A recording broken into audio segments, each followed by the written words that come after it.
예수님께서 이제 제자들에게 네 번째로 십자가에서 죽어야 함을 말씀하셨습니다. 그런 후에 베다니로 이제 이동합니다. 네, 베다니로 이동했는데 누구의 집으로 이동하냐면 시몬의 집으로 이동합니다. 베다니는 예수님이 예루살렘으로 들어오실 때 기거하셨던 그 동네입니다. 여러분, 베다니 하면 누가 생각납니까? 마르다, 마리아, 나사로가 아마 생각날 겁니다. 마르다, 마리아, 나사로가 있는 동네가 바로 베다니인 것입니다.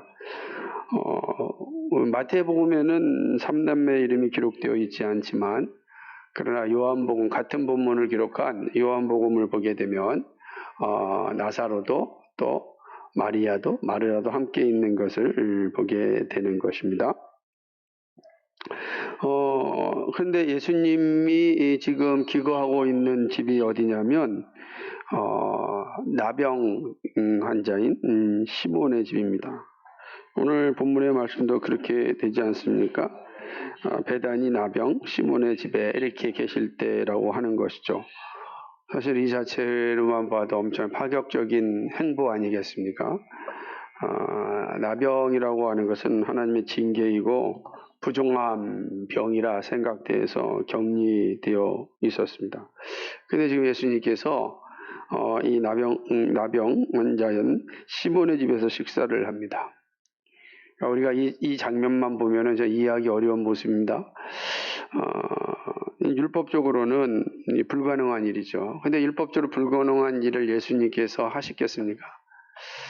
그래서 그렇다고 한다면 오늘 베다니 나병 시몬의 집이라고 할 때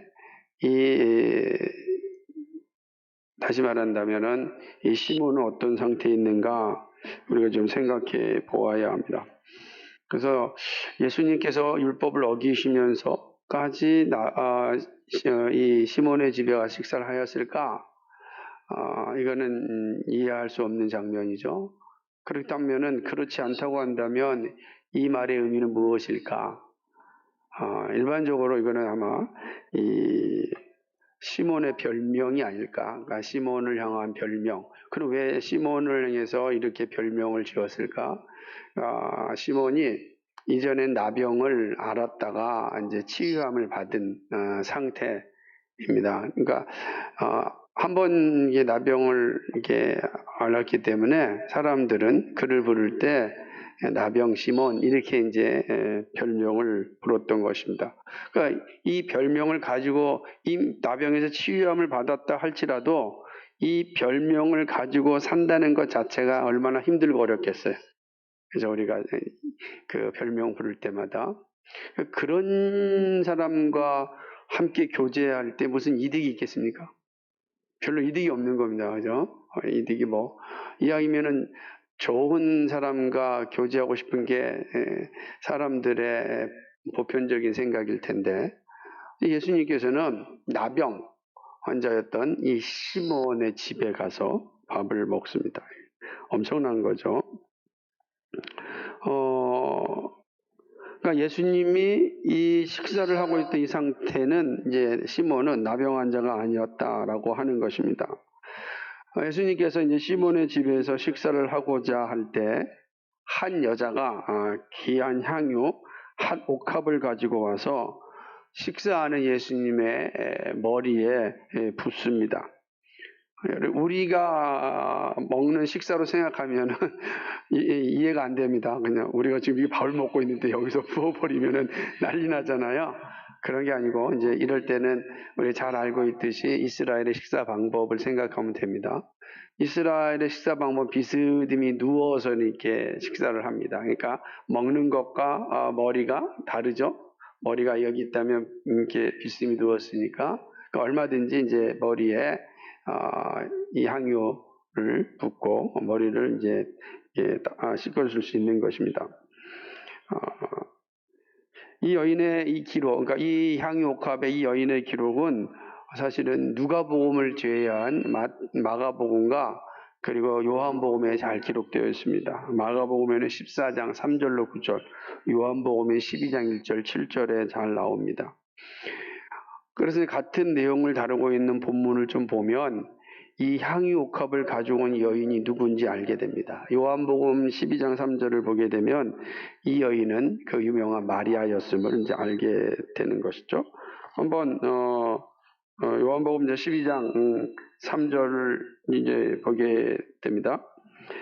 마리아는 지극히 비싼 향유고 순전한 나드 한 근을 가져다가 예수의 발에 붓고 자기 머리털로 그 발을 씻으니 향유 냄새가 집안에 가득하더라. 이렇게 이제 돼 있는 겁니다.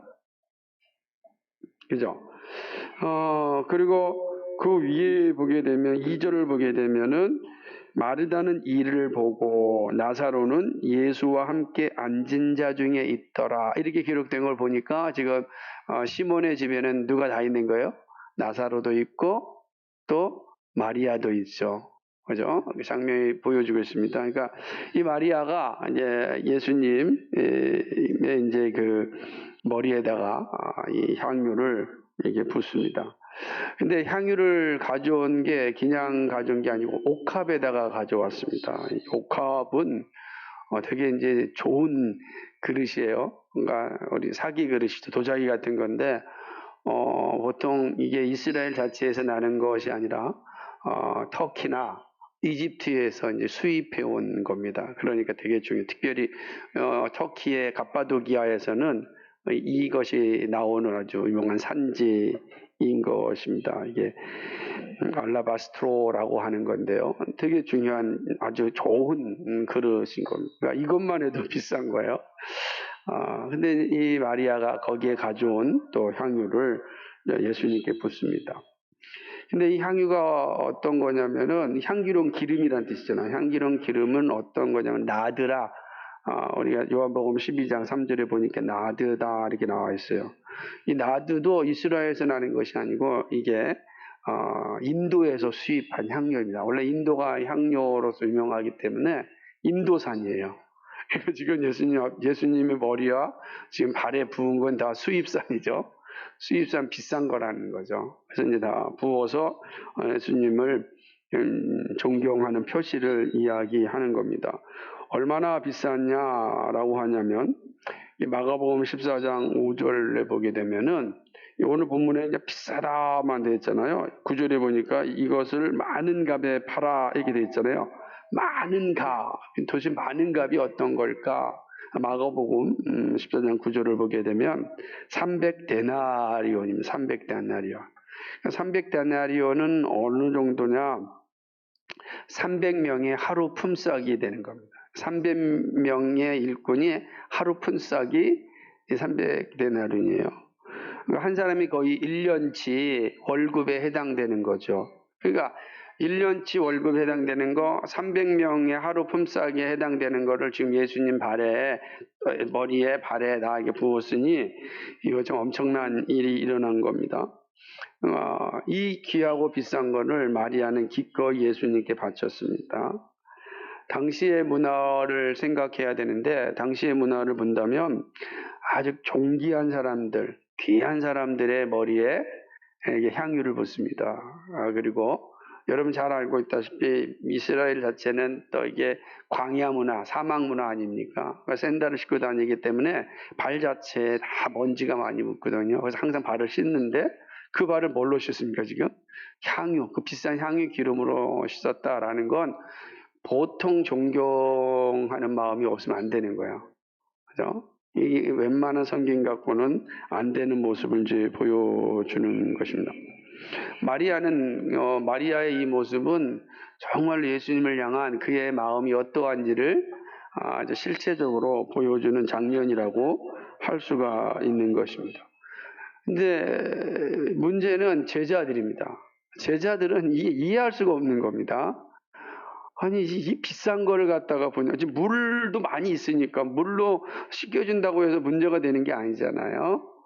그런데 이 비싼 걸 가지고 지금 부으니까 사실은 제자들은 이해할 수가 없었습니다. 일반 상식에 벗어났다고 보는 겁니다. 그래서 제자들은 지금 마리아를 향하여서 이걸 낭비한다고 책망하는 겁니다. 그렇게 말한 사람은 누구였냐면 재정을 맡은 가룟 유다였습니다. 요한복음 12장 4절을 보게 되면 이렇게 말한 사람이 누구냐면 가룟 유다예요. 여러분 이 사실 잘 기억해야 됩니다. 그래야지 이제 다음 주에 살펴볼 내용들이 이제 이해가 될 수가 있거든요. 그러니까 가룟 유다를 향하여서 가룟 유다가 이제 제자들을 대표해서 엄하게 꾸짖는 겁니다. 이 허비하였다, 낭비하였다라고 하는 것이죠. 아니 이걸 팔으면은 300명, 적어도 300명의 사람들에게 돌아갈 수 있는 건데 이걸 지금 이렇게 허비하느냐라고 하는 거예요. 예수님께 하는 행위를 낭비라, 허비라 이렇게 이야기한 것입니다.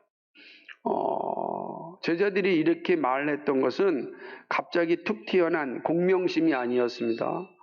나중에 살펴보겠지만은 제자들이 한 행위는 예수님의 말씀에 충실히 따르는 거죠. 예수님이 앞서서 마태복음 19장을 보게 되면은 우리가 예수님께 찾아왔던 한 청년, 부자 청년 기억하죠? 그렇죠. 부자 청년이 와서 예수님 제자 되고 싶습니다. 그랬잖아요. 그 예수님께서 너 계명 다 지켰냐? 다 지켰다 그랬잖아요. 그때 예수님께서 부자 청년에게 뭐라고 이야기하였습니까? 네가 가지고 있는 그 재물 다 팔아서 가난한 사람들에게 나눠주고 그리고 나를 따라오라 그랬거든요. 이거를 지금 제자들은 다 알고 있었던 겁니다. 그러니까 예수님의 마음이 어떤 거예요? 많은 재물을 지금 다 가난한 사람들에게 나눠주고 따라오라고 하신 예수님이잖아요. 그러니까 제자들은 자신만만하게 이해하게 할 수 있는 겁니다. 낭비하는구나. 너가 지금 예수님의 마음을 모르는구나. 예수님이 그걸 원하는 게 아니야. 이렇게 당당하게 얘기할 수 있는 거죠. 이렇게 사는 거죠. 이러한 자세를 가지고 있는 사람들은 항상 있었습니다. 지금도 그런데요. 교회를 어떤 자선단체나 사회복지기관으로 인식하는 그런 사람들도 있어요. 교회를 향해서. 교회를 반드시 일을 해야 된다는 거죠. 그러니까 교회가 하는 일들의 핵심이 뭐냐? 자선단체나 사회복지관의 일을 해야 된다. 이렇게 말하는 사람이 있어요. 구제가 교회의 중심이 돼야 된다. 이렇게 말하는 사람도 있습니다. 근데 교회는요, 이 일에 열심을 내야 하지만 사회복지기관은 아니거든요. 이 사실을 잘 기억하는 게 중요합니다. 예수님은 가룟 유다를 필두로 하는 제자들을 향하여서 책망을 합니다. 그러면서 이야기합니다. 너희들 왜 이 여자를 괴롭게 하느냐라고 이야기합니다. 제자들 입장에서 황당한 이야기처럼 들리는 거예요. 갑자기 자기들은 지금 예수님의 뜻에 따라서 이야기했는데 예수님께서는 너희 왜 이 여자 마리아를 괴롭게 하느냐라고 지금 말씀하는 겁니다. 그러면서 더 나아가서 지금 마리아가 나에게 좋은 일을 하였다는 겁니다. 마태복음 19장의 부자 청년과 지금 마리아의 이 두 사이에서 제자들이 당황하는 겁니다. 예수님이 지금 마리아는 나에게 좋은 일을 하였다는 겁니다. 이 비싼 것을 지금 깨가지고서 머리에 바르고 발을 씻은 이 행위에 대해서 나에게 좋은 일이다라고 이야기한 겁니다. 그럼 순간 딱 그럼 그 부자 청년은 뭐야? 라는 생각이 들지 않겠습니까? 제자들 입장에서 아마 당황하였을 것입니다. 제자들의 행위가 마리아를 괴롭히는 일이었다면 이게 어떻게 이해해야 되겠습니까? 예수님은 제자들에게 마리아의 행한 일이 왜 좋은 일인지를 알려줍니다. 우선 이렇게 얘기하죠. 가난한 사람들을 소중히 여기는 제자들을 향하여서 가난한 사람은 항상 있다. 그러니까 예수님께서 지금 가난한 사람 돕지 말라는 이야기가 아니다라는 것입니다. 앞으로도 이 일은 지속해야 된다라고 이야기합니다. 이후에 살펴보겠습니다. 그런 후에 예수님께서 이렇게 말씀하는 겁니다. 가난한 사람은 항상 있지만 나는 항상 있지 않다 라고 이야기하는 겁니다. 이 말은 앞서서 26장 2절에서 말씀하기를 이틀 후에 나는 십자가에 못 박혀 죽는다 이렇게 말씀하셨거든요. 그러니까 예수님께서는 오래 있지 않다네. 근데 그럼 제자들은 뭐예요 지금? 예수님이 이틀 후에 죽는다는 생각에 대해서는 전혀 받아들이지 않고 있는 생각이에요. 그거 그냥 어떤 의미인지 모르겠지만 아니라고 생각하고 있는 거 마음속에. 지금 제자들의 모습이 그런 겁니다. 그러니까 마리아의 행동에 대해서 이해할 수가 없었죠. 그래서 예수님께서는 이 사실을 언급하면서 무엇이라고 이야기하냐면 마리아의 행위는 예수님의 장례를 준비함이라 이렇게 이야기하는 겁니다. 예수님의 장례를 준비합니다. 자, 이스라엘은요, 이 장례식을 할 때는 방부 처리 없이 장례식을 합니다. 그래서 이스라엘은 반드시 장례식을 하기 전에는 이 향유와 그다음 이런 기름을 다 발라서 그 냄새를 없게 하는 거죠. 예수님의 향유와 몰약이 사용되었던 것처럼 다 그렇게 되는 겁니다. 그러니까 예수님은 이 마리아의 행위가 바로 나의 장례식을 좀 준비하는 것이라고 이야기하는 것이죠. 그러면서 이것이 좋은 일이다 이렇게 말씀하시는 겁니다. 그러니까 마리아가 행한 좋은 일은 예수님의 장례식을 준비하는 것입니다. 사실은 율법의 관점에서 본다면 장례는요 이 구제만큼 중요합니다. 참 중요한 것이죠. 마태복음 8장 21절이나 창세기 49장 29절 같은 데를 보게 되면 장례식이 얼마나 소중한지를 잘 기록하고 있습니다. 더군다나 부모 공경은 제5계명 중에 하나잖아요. 내 부모를 공경하라. 이 부모 공경은 장례식까지 다 포함되는 거예요. 그러니까 되게 이제 중요한 모습을 가지고 있죠. 예수님께서 제자로 오는 한 사람이 내가 가서 내 부모를 장례한 다음에 내 따르겠습니다 라고 하였잖아요. 그러니까 그만큼 장례는 되게 소중한 거였습니다. 그러니까 지금 마리아가 지금 하는 행위를 장례 행위라고 보았으니까 구제 못지않게 지금 마리아가 중요한 일을 하는 겁니다. 이게 제자들이 이제 이해가 안 되는 거죠. 왜 그러냐면 지금 예수님 살아있는데 그잖아요 지금. 그런데 마리아의 행위를 예수님은 좋은 일이고 그 좋은 일은 나의 장례를 좀 아주 소중하게 존귀하게 지금 치르고 있다 이렇게 말씀하시니까 제자들 입장에서는 당황할 수밖에 없는 그런 상황이 분명합니다. 예수님이 한 발 더 나갑니다.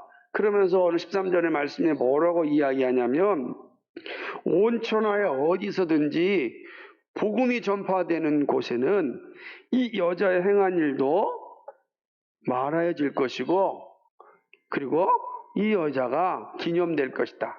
마리아의 이름이 기억될 것이다. 기억된다는 거예요. 그 놀라운 사실은 지금 이스라엘 땅에 있지 않은 우리가 2000년의 시공간을 떠난 우리도 지금 누구의 이름을 알고 있습니까? 예수님의 머리에 기름을 바르고 예수님의 장례식을 준비한 그 여인, 가장 소중하고 거룩하게 그 일을 순종한 여인 누구죠? 마리아죠. 우리도 아는 거야. 예수님이 하신 말씀처럼 복음이 증거되는 곳마다 이 마리아의 이름이 기억되고 있습니다. 놀라운 거죠. 이것이 본문의 내용입니다. 이 본문은 이런 모습을 갖추고 있는데 이 본문을 정리하여 요약한다면 이런 거겠죠. 마리아의 사랑과 섬김을 통하여 예수님의 장례식을 준비하는 겁니다. 마리아는 사랑과 존경을 가지고 섬겼을 뿐인데 하나님은 하나님 나라의 위대한 일로 사용하셨습니다. 이게 중요하죠. 그러니까 마리아는 지금 뭐예요? 예수님을 향한 사랑과 존경을 가지고 그리고 정말 정성껏 섬겼어요. 근데 하나님은 그 사랑과 섬김을 하나님 나라를 위한 위대한 일로 사용하셨다는 사실입니다. 예수님을 향한 사랑과 섬김은 합력하여 손을 이루는 좋은 일이 됩니다. 그리고 이 사랑과 섬김은 복음이 증거되는 곳에 기억됩니다. 마리아는 2000년 동안 기억된 이름이었습니다. 그리고 앞으로 주님이 오실 때까지 기억됩니다. 그럼 이게 질문 던질 수 있죠. 마리아의 이름이 기억되는 것과 오늘 이 말씀이 나에게 어떤 의미가 있는가? 앞으로 2000년 후에 여러분의 이름이 기억될까요? 누군가에게 2000년이면 예수님 오시길 너무 멀리 잡았으니까 오실 때까지 생각해 본다면 내 이름이 기억될까? 누구에게? 그죠? 마리아의 이름은 기억되는데 내 이름은요? 우리가 이 말씀을 보면서 그런 생각할 수 있습니다. 자, 그렇기 때문에 이 말씀이 오늘 우리에게 가르쳐주는 중요한 교리, 가르침을 잘 배워야 됩니다. 도대체 이 마리아의 사랑과 섬김을 통하여서 하나님께서 하나님 나라를 일을 위대한 일로 사용한 이 사건이 우리에게 무엇을 가르치고 있는가 하는 거죠. 첫째는요, 예수님을 향한 순전한 사랑과 섬김은 하나님 나라를 완성하게 합니다. 이 중요한 겁니다. 하나님 나라의 완성은 하나님의 뜻입니다. 예수님이 오셔서 전한 말씀이 뭡니까? 회개하라. 하나님 나라가 가까이 왔느니라. 이었습니다. 하나님 나라는 어떤 나라죠? 창조 경륜이 성취되는 곳입니다. 다시 말하면 하나님이 우리를 다스리고 우리는 하나님을 섬깁니다. 하나님은 우리의 아버지가 되고 우리는 그의 자녀가 됩니다. 하나님은 우리의 왕이 되시고 우리는 그의 백성이 됩니다. 이게 하나님의 나라예요. 이게 창조 경륜의 모습이다라고 하는 것이죠. 이 놀라운 일들이 바로 예수님을 향한 자세에 있다는 사실입니다. 마리아가 보여준 예수님을 향한 사랑과 존경을 보시기 바랍니다. 그는 사람들이 보기에도 가장 소중하고 귀한 것을 아낌없이 예수님을 향하여서 헌신하였습니다. 가룟 유다가 화낼 만한 가치가 있는 그런 옥합이었고 나디였습니다. 엄청난 거죠. 근데 그를 기꺼이 부었습니다. 여러분의 1년치 그 월급을 한꺼번에 다 헌신한다는 거 쉽겠습니까? 적어도 1년치 헌상한다면 여러분 1년은 어떻게 사시겠습니까? 예전에는 제가 나 때 되면 안 되겠지만 나 때는 그렇게 배운 적이 있었습니다. 제가 고등학교 졸업할 때 근데 그 믿음의 어르신들은 자녀들이 첫 번째 그러니까 직장 가면은 첫 월급은 전액 다 하나님께 헌상했어요. 헌금했어요. 그게 자연스러웠습니다. 모두가 그렇게 하는 건지 알았어요. 그렇구나. 왜냐하면 첫 열매는 하나님께 드려야 된다. 첫 열매니까. 우리 정영일 선교사님도 그런 신앙을 가지고 있지 않습니까? 그래서 어느 날 이렇게 이야기하는 겁니다. 우리 신지혜가 이제 첫 직장을 갔지 않습니까? 그러니 저한테 그러는 거야. 지혜도 첫 번째 월급 다 바쳤습니까? 그러더라고요. 내가 월급 받은 게 아니야. 그래서 옛날 사람들은 이런 생각을 가지고 있는 거예요. 이거 대단하지 않아요? 어렵고 힘든 사회 속에서도 그렇게 그런 모습을 가진 거예요. 그게 옳다라는 게 아니에요. 그게 정답이다 그런 게 아니라 쉽지가 않다는 거예요. 더군다나 한 달이 아니잖아요. 1년치예요. 이거 쉽지 않죠. 어렵습니다. 그러니까 지금 이 마리아가 하고 있는 이 섬김이 간단한 게 아니다는 거예요. 쉬운 게 아니다라고 하는 겁니다. 아주 만만치 않은 모습이다라고 하는 거죠.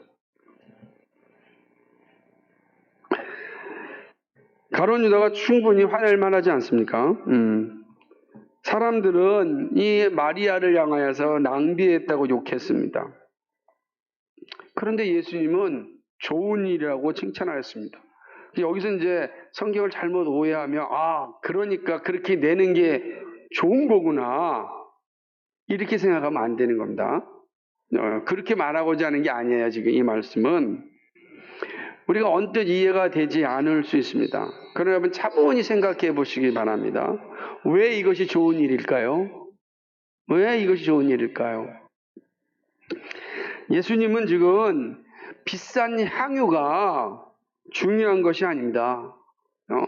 그가 비싼 향유를 바쳤기 때문에 좋은 것이 아니라 마리아의 중심이 중요하였습니다.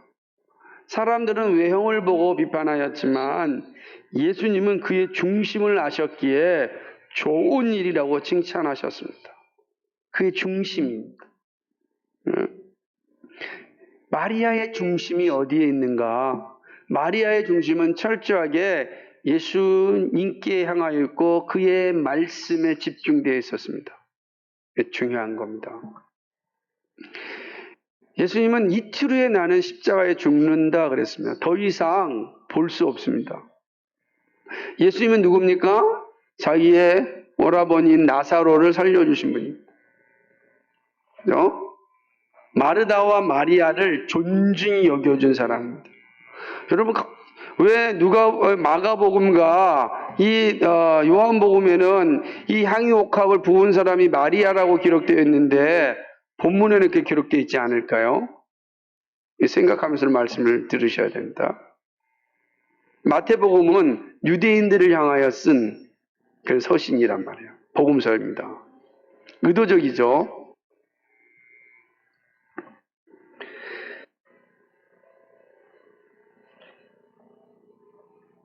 예수님이 말씀하신 좋은 일은 앞에서 말씀하셨듯이 예수님의 장례를 준비하는 일입니다.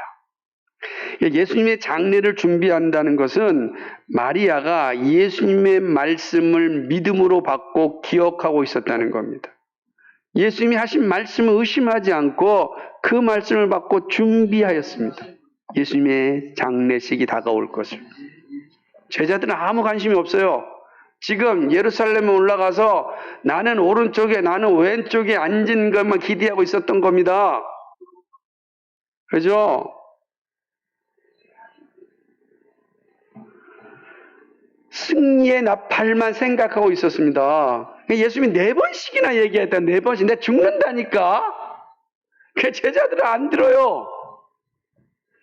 마리아는 예수님의 말씀을 그 발 앞에 앉아서 들었어요. 하신 말씀을 듣고 예수님이 이틀 후에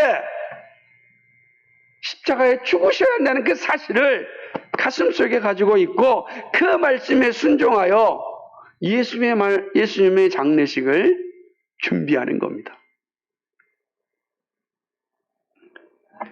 정말 중요한 거 아니겠습니까? 그래서 예수님께 가장 소중한 것을, 가장 귀한 것을 줘도 아깝지가 않아요. 그 예수님을 향한 사랑과 섬김이 왜 아깝겠습니까? 여러분 잘 생각해 보세요. 뭘 아깝겠어요? 내 사랑하는 사람이, 내가 가장 존경하는 사람이 이틀 후에 볼 수 없는데 지금 내가 가지고 있는 게 무엇이 아깝겠습니까? 그 마음이 정확한 거죠. 그 예수님께서 좋은 일을 행하였다라고 이야기하는 겁니다. 이 마음은요, 하나님 나라를 소망하는 이들에게 나타나는 공통된 모습입니다. 바울의 고백은 더욱 분명합니다. 갈라디아서 2장 10절에 내가 그리스도와 함께 십자가에 못 박혔나니 그런즉 이제는 내가 산 것이 아니 오직 내 안에 그리스도가 사신 것이라. 내 안에 그리스도가 사신 것이라. 이게 핵심이에요. 지금 마리아의 마음에 누가 사신 거예요? 그리스도가 계신 거예요. 그리스도가. 나를 사랑하사 나를 위하여 자기 몸을 버리신 그 그리스도가, 이 마리아는 믿음으로 고백하였습니다. 사도 바울이 갈라디아서 6장 17절에 이후로도 누구든지 나를 괴롭히지 말라.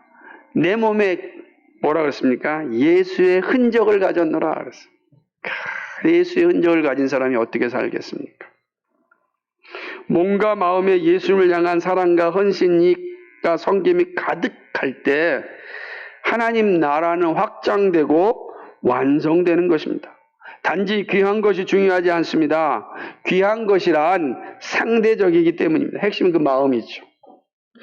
하나님은 예수님을 사랑하는 마음과 예수님을 위하여 기쁨으로 헌신하고자 하는 사람을 통하여 그의 나라를 완성합니다.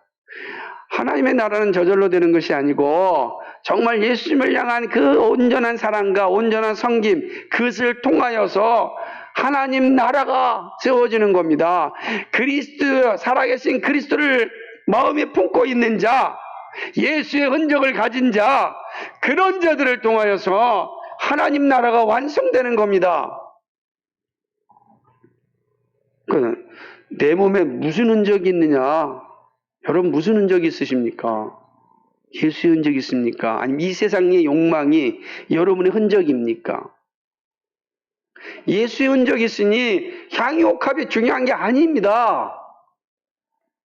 예수의 흔적, 그것을 지금 예수님께서 보신 거예요. 그럼 저가 지금 내게 좋은 일 하였다. 그 안에 그리스도가 살아있지 아니하면 할 수 없는 일이기에. 그러므로 복음이 증거되는 곳마다 마리아는 기억되는 거죠. 예수님의 말씀인 겁니다. 두 번째는요, 예수님을 향한 순전한 사랑과 섬김은 가난한 이웃을 사랑하는 행위로 이어집니다. 중요한 겁니다. 예수님은 가룟 유다의 분노에 대해 잘 알고 있었습니다. 앞서서 말씀드렸듯이 부사 청년의 이야기로 잘 알고 있었기 때문입니다. 그러니까 가룟 유다에 향한 행위가 일반적으로 보면은 이상한 게 아니에요. 그리고 가룟 유다가 화내는 거 당연할 수 있습니다. 왜냐하면 지금 가난한 사람들이 너무 많기 때문입니다. 당시에도 정말 많았습니다. 왜 많았습니까? 지금 나라가 망하지 않았습니까? 그죠? 로마에 의하여 속국이 되었으니 그 제대로 돌아가겠습니까, 나라가? 그러니 거기에 정치에 빌붙은 놈들만 잘 먹고 잘 살지, 서민들은 힘들어 죽는 거죠. 그죠? 권력을 가지고 정보를 가진 자들만 잘 먹고 잘 사는 겁니다. 더 심한 거죠. 마치 우리 그 일제시대를 생각해 보면 친일파들은 신나게 잘 먹고 잘 살았잖아요. 그런 거예요. 그래 백성들이 얼마나 어려웠습니까? 예? 초금 모피를 먹고 살았다 이런 말, 지금은 우리 그런 말 쓰지 않지만요, 그죠? 풀, 나무 뿌리 같은 거 먹고 살았다고요. 이게 근데 친일파들은 그냥 99칸 되는 집에서 잘 먹고 잘 산 거죠. 이 시대도 정말 어려운, 가난한 사람이 그렇게 많은 겁니다. 그래서 일제시대 때 세워진 한국교회의 귀한 일들은 그 가난한 사람들을 정말 선을 많이 베풀었어요. 그 신뢰받는 교회가 됐던 건 사실입니다. 그러니까 지금 이 사실도 마찬가지죠. 가룟 유다 입장에서 본다면. 그런데 예수님의 대답은 전혀 달랐습니다. 제자들과 예수님의 생각이 달랐습니다. 마리아의 행동은 예수님의 장례를 치르기 위함입니다. 더군다나 장례는 몇 번 치릅니까? 한 번만 치릅니다. 그렇죠? 그렇기 때문에 예수님은요, 마리아의 행위에 대하여서 책망하지 않았어요. 왜냐하면 제자들은 예수님이 하셨던 그 십자가에 죽는다는 4번이나 강조하여 반복했던 말씀에 대하여서 신중하게 생각하지 않았지만 마리아는 예수님의 말씀을 순전하게 받았습니다. 그래서 그의 장례를 계속해서 준비하고 있었던 겁니다. 그런데 당시에는 여자가 남자들 앞에 나갈 수 있는 문화가 아니에요. 마태복음에 마리아, 마르다 이름이 기록되지 않는 것도 유대인들의 입장에서 볼 때 당시의 문화에서는 여자가 앞장서서 무슨 일을 한다는 것이 용납되지 않은 때였습니다. 그런데 예수님은 그런 마리아, 마르다를 자기 발 앞에 내려앉히고 하늘의 신비한 말씀을 듣게 하였습니다. 놀라운 일이죠. 여자를 하나님의 형상으로서 존중히 여기신 겁니다. 예수님이 하신 행위 하나가 사실은 다 개혁이고 변혁이었습니다. 시대를 향하여 저항하는 분명한 저항 정신을 정확하게 보여준 것이 예수님이 하신 일이었습니다. 예수님 앞에서 여자들이 앉아서 마리아, 마르다가 말씀을 듣는 거예요. 얼마나 대단한 겁니까? 마르다, 마리아가 마음껏 예루살렘 들어갈 수 있는 게 아닙니다. 성전에 들어갈 수 없습니다. 그런 거 아니겠어요? 쉽지가 않은 거예요. 그런데 지금 어디 왔습니까? 자기 동네에 왔습니다. 많은 분들은 이 시몬이 마르다, 마리아와 친척 관계가 아니었을까 이렇게 이야기도 합니다. 그러니까 나사로도 거기 가 있고 마리아도 거기 가 있고 이런 관계가 형성되지 않았을까라고 이야기합니다. 그건 중요하지 않습니다. 그러나 자기가 살던 동네에 왔습니다. 이제 이틀 후면은 십자가에서 죽으십니다. 두 번 다시 예수님을 볼 수 있는 기회가 없는 거죠. 그 기회들을 기다리다가 이제 결정하여 예수님께 향유옥합을 바치는 것입니다. 예수님은요, 이름은 마리아를 칭찬하였습니다. 그러면서 제자들을 향하여서는 가난한 자들은 항상 너희와 함께 있다 이렇게 말씀합니다. 이게 중요한 거예요. 마리아의 행위도 좋은 일이지만 가난한 사람이 항상 너희와 함께 있다. 다시 말한다면 가난한 사람들을 위하여 너희의 할 일은 항상 있는 일이다 라고 하는 겁니다. 신명기 15장 11절 말씀을 생각하게 합니다. 땅에는 언제든지 가난한 자가 그치지 아니하겠으므로 내가 네게 명하여 이르노니 너는 반드시 내 경내 내 형제의 곤란한 자와 궁핍한 자에게 내 손을 펼지니라. 아멘. 땅에는 언제든지 가난한 자가 있다. 가난한 사람들에 대한 하나님의 마음은 변함이 없습니다. 이들을 섬기고 구제하는 일은 교회의 일이고 성도의 일입니다. 우리가 예수님을 사랑한다면 이웃을 반드시 사랑합니다. 예수님을 사랑하지 않으면 이웃을 무시합니다. 여기에 중요한 거죠. 정말 예수님을 사랑한다고 하면서 이웃을 사랑하지 않는 것은 그 불가능한 일이에요. 예수님을 사랑하면 반드시 이웃을 사랑하게 되어 있습니다. 예수님을 사랑하지 않으면 이웃을 무시합니다. 예수님을 사랑하는 것은 반드시 가난한 자를 섬기는 자리로 이어집니다. 그 이유는 구제는 신앙의 열매이기 때문입니다. 믿는 자의 열매는 구제로 나타납니다. 구제로 나타나는 거예요. 교회는, 건강한 교회는 이 건강한 열매가 반드시 맺혀지게 되어 있습니다. 누구보다도 예수님의 말씀에 대하여서 정확하게 이해하였고 순종하였던 바울은 이렇게 이야기합니다. 그는 자신의 사역 가운데 가난한 사람들을 위한 힘쓰에 정말 애썼습니다. 갈라디아서 2장 10절에 다만 우리에게 가난한 자들을 기억하도록 부탁하였으니 이것은 나도 본래부터 힘써 행하여 왔노라. 여기서 핵심이 뭐죠?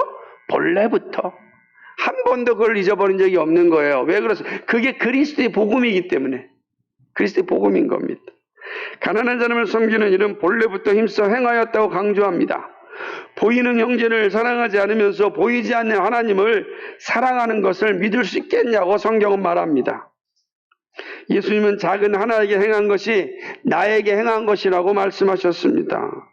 그 예수님을 진심으로 사랑하면 이웃을 존중하고 사랑하고 섬깁니다. 가난한 사람을요 무시하지 않습니다. 그 지체와 이웃을 향한 사랑의 나눔은 하나님의 기쁨이죠. 그러니까 우리가 지금 이 마리아와 이 가룟 유다의 이야기를 통해서 예수님께서 하신 말씀 중에 지금 마리아가 지금 하고 있는 일은 매우 잘한 일이다. 지금 이틀 후에 나의 장례를 준비하는 일이다. 그 말은 마리아가 늘 말씀을 듣고 중심을 가지고 있었고 그리고 그 말씀에 대한 순종하였던 그 자세, 예수님은 매우 소중히 여긴 겁니다. 예수님이 마리아가 가지고 있던 그 사랑과 그 섬김, 그 모두가 가지고 있어야 된다는 거예요. 그러면서 동시에 이 땅에는 항상 가난한 사람이 존재한다. 그게 항상 있다는 거예요. 예수님의 장례를 준비하는 한 번이지만 가난한 사람은 항상 있다. 정말 너희가 나를 섬기고 사랑한다면 항상 있을 가난한 사람들을 위하여 너희의 사랑과 너희의 나눔이 있어야 한다는, 그게 교회고 그게 신앙의 모습이다. 이 사실을 동일하게 말씀하는 겁니다. 이게 두 번째 교훈입니다. 마지막 세 번째는요, 예수님을 향한 순전한 사랑과 섬김은 하나님이 기억합니다. 예수님의 말씀은 참으로 능력이 있습니다. 예수님은 가룟 유다를 비롯한 제자들을 책망하십니다. 그러면서 그럼 여기서 이제 제자들이 책망받은 건 뭐예요? 그들이 지금 예수님의 죽으심에 대하여서 생각하지 않고 있는, 말씀을 들었음에도 불구하고 자기 욕망이 더 앞서서 그 예수님의 말씀을 가볍게 생각하고 있는 그 자신을 책망하는 거예요.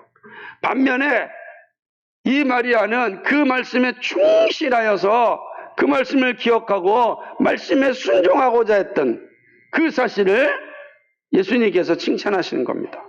좋은 일이다는 거죠. 그러면서 마리아의 이름이 복음이 전파되는 곳에 기념될 것이다, 이렇게 이야기합니다. 이 말씀은 예수님께서 마리아를 그렇게 인정해 주신다는 의미입니다. 마리아는 예수님의 장례 준비하였습니다. 십자가를 지는 길을 준비함이 바로 마리아의 일이었습니다. 여러분, 십자가에 지는 길은 온 인류를 구원하기 위한 길입니다. 마리아가 그 일을 감당하였습니다. 유대 사회는 여자의 사회적 가치가 미미하였습니다. 그래서 말씀드렸듯이 마태도 마리아의 이름을 기록하지 않고 한 여인이라고 기록합니다. 마리아가 기념된다는 것은 우상이 된다는 것이 아닙니다. 마리아의 믿음과 사랑과 섬김을 기억한다는 것입니다. 사실은 마리아가 기억된다는 것 자체가 당시의 입장에서 본다면 이거는 엄청난 개혁입니다. 그죠? 랍비가 기억되는 것이 아니고 여자가 기억된다는 거예요.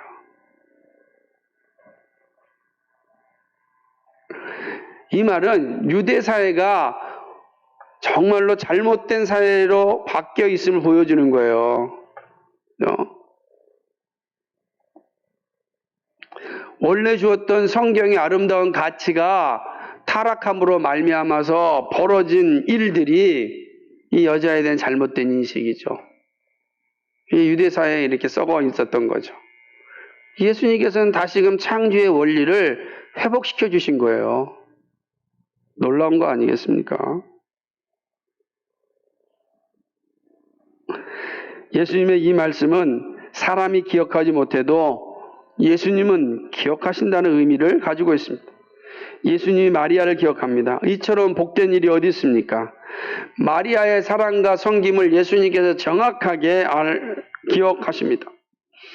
이 말씀 생각하면서 여러분, 마리아의 한 행위에 시몬의 집에서, 잘 보세요. 나병 시몬의 집입니다. 사람들이 많이 있겠습니까? 그 집에 많은 사람이 모여 있겠습니까? 그러지 않잖아요. 나병 시몬의 집에서 제자들과 있는 자리에서 행한 그 작은 일이에요. 그 일을 복음이 증거되는 곳마다 기념된다라고 이야기하십니다.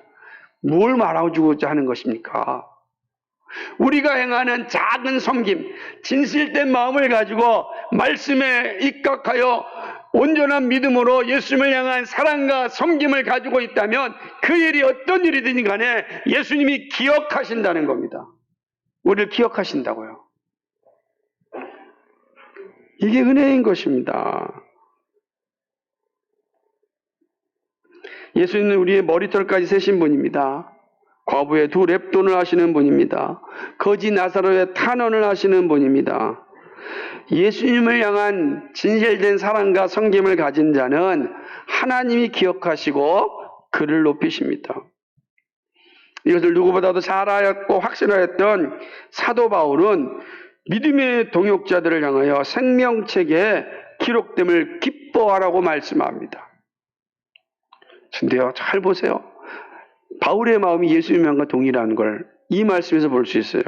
빌립보서 4장 3절과 4절이 한번 찾아보세요. 신약성경 빌립보서 4장 3절과 4절.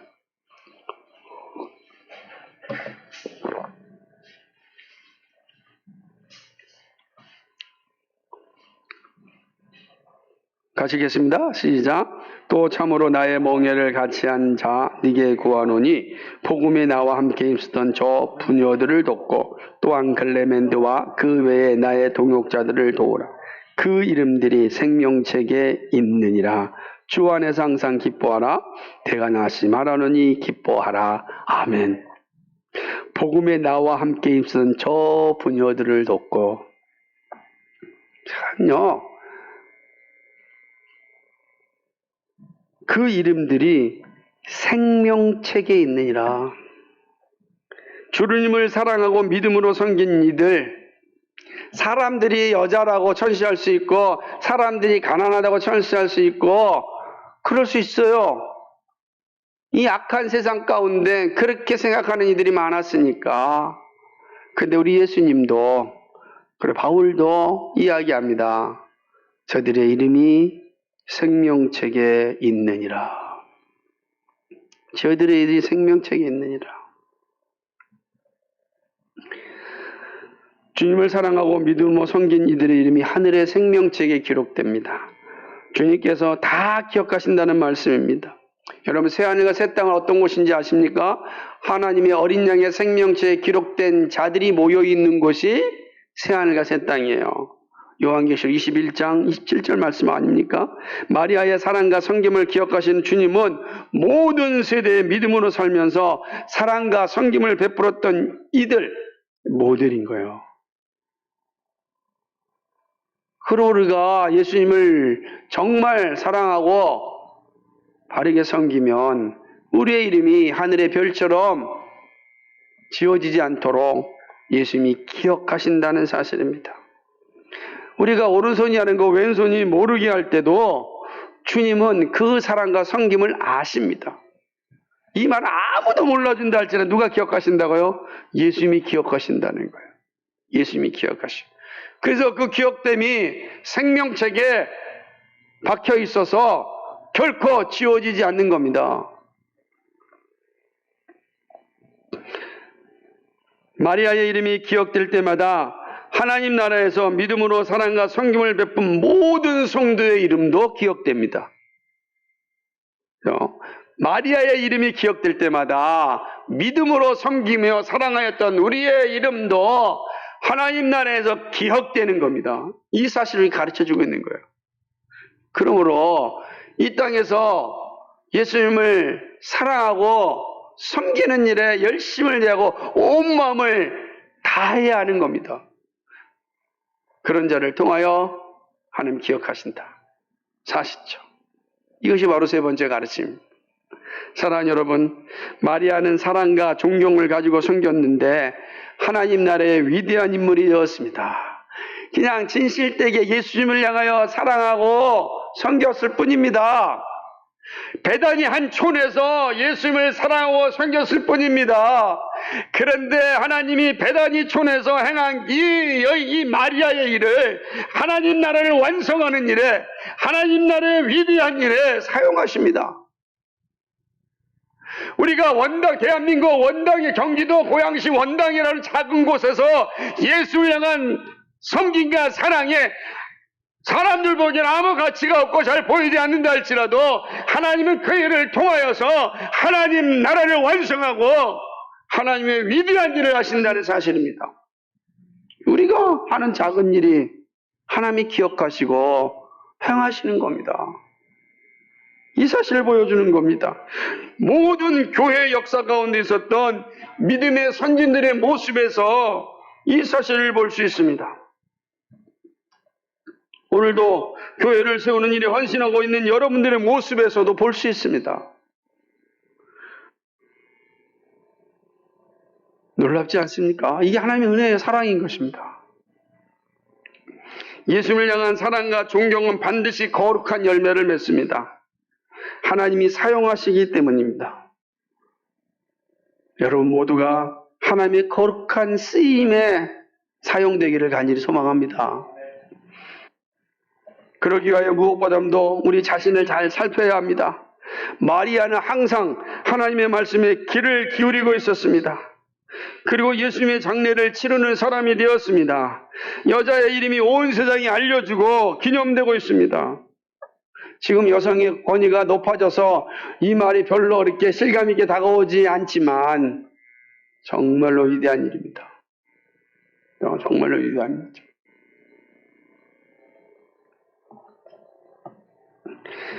예수님의 이 말씀은 시대를 기억시킨 말입니다. 여러분은 말씀을 듣고 기억하고 깊이 생각하며 살고 있습니까? 어제 잠언 19장 14절 말씀을 묵상하면서 많은 생각을 하였습니다. 아내는 하나님 주신 선물이라. 야, 이걸 잊으면 안 되는데. 그죠?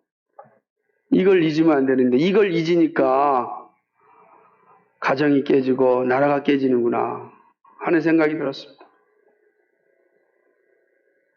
13절에 보니까 아내를 다투는 아내는 새는 물방울이라.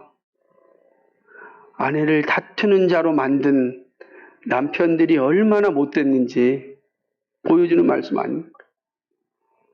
하나님의 선물인데. 저는 예수님의 이 말씀이 잠언의 말씀의 열매라고 보는 겁니다. 누구도, 그 많은 제자들도 예수님의 장례를 준비하지 못했어요. 왜요? 말씀에 집중하지 않았기 때문입니다. 근데 이 여인이 예수의 말씀에 집중하자 예수님의 장례를 준비하였고 인류 구원을 위한 위대한 일에 쓰임받는 존재가 되었고 복음이 증거되는 곳마다 기억되는 존귀한 여인이 되었습니다. 이처럼 존귀하고 위대한 사람이 어디 있습니까? 하나님은 이 여인을 하늘의 별처럼 높이 높이 올리신 겁니다. 그리고 그 여인이 행한 사랑과 섬김을 바라보라고 우리에게 말합니다. 여러분,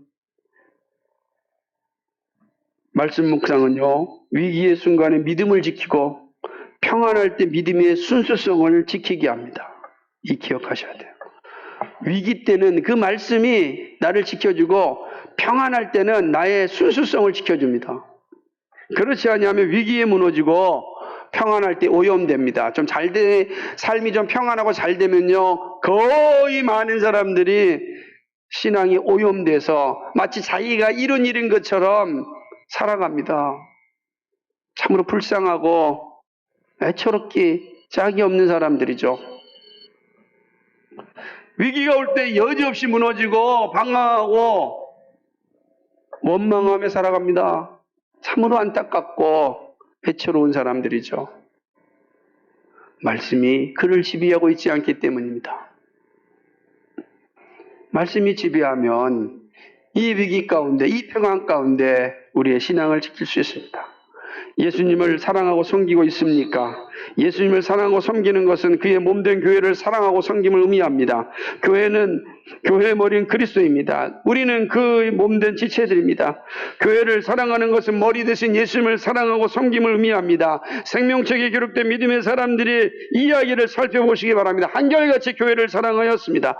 죽었으나 말하는 언약도들의 그들의 순교의 자리에 선 이유가 바로 그리스도의 몸된 교회를 세움이었습니다.